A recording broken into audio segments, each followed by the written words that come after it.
वृश्चिक राशि वाले बंधुओं, आप सभी का बहुत बहुत स्वागत है, हृदय से अभिनंदन है, आभार है आपके अपने वैदिक मंथन भेंड यूट्यूब चैनल में। तो वृश्चिक राशि वालों, जरा ध्यान से सुनिए। ज्योतिष के कुछ ऐसे नियम होते हैं जिन्हें हर व्यक्ति को जानना और मानना अवश्य चाहिए। इन नियमों को जानने से जातक अपने जीवन में बार बार आ रही परेशानियों से छुटकारा प्राप्त कर लेता है, कार्यों में उन्नति और सफलता प्राप्त करता है और आगे बढ़ता ही चला जाता है। तो ये नियम क्या है, ध्यान से सुनिए। सबसे पहला नियम यह है कि पशुओं की सेवा, यानी कि गाय की सेवा, चिड़ियों की सेवा, मछलियों को दाना डालना, यानी छोटे छोटे ऐसे कार्य अवश्य करते रहने चाहिए। इससे तमाम ग्रह दोष शांत होते हैं। दूसरा नियम यह है कि आपकी जन्म पत्री में जो भी ग्रह उच्च के हैं, उन ग्रहों से जुड़ी हुई चीजें अपने आप से दूर कभी नहीं करनी चाहिए और उन्हें किसी को भी यूं ही गिफ्ट में, उपहार में नहीं देनी चाहिए। जैसे शुक्र आपकी कुंडली में उच्च का है तो आपको इत्र, परफ्यूम, सफेद रंग के वस्त्र और सफेद रंग की मिठाई किसी को भी उपहार में नहीं देनी है। इसी प्रकार यदि आपकी कुंडली में मंगल उच्च का है तो आपको लाल रंग की चीजें, अन्न है, गुड़ है, ये सामान किसी को भी उधार देने से, किसी को भी उपहार में देने से बचना है।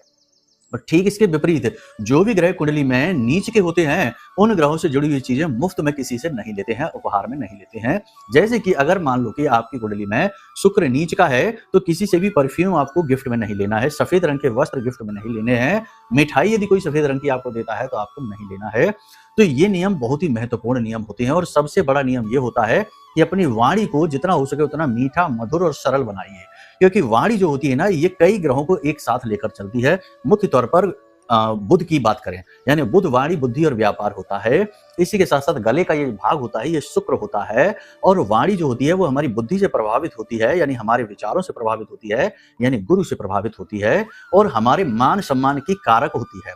तो यदि हमारी वाणी खराब हो जाती है तो हमारा बुध, शुक्र, गुरु, सूर्य और फिर बाद में भावनाएं आहत होती हैं तो चंद्रमा खराब हो जाता है। और जो इंसान कटुभाषी होता है, आप देखेंगे कि वह हमेशा दुखी ही पाया जाता है।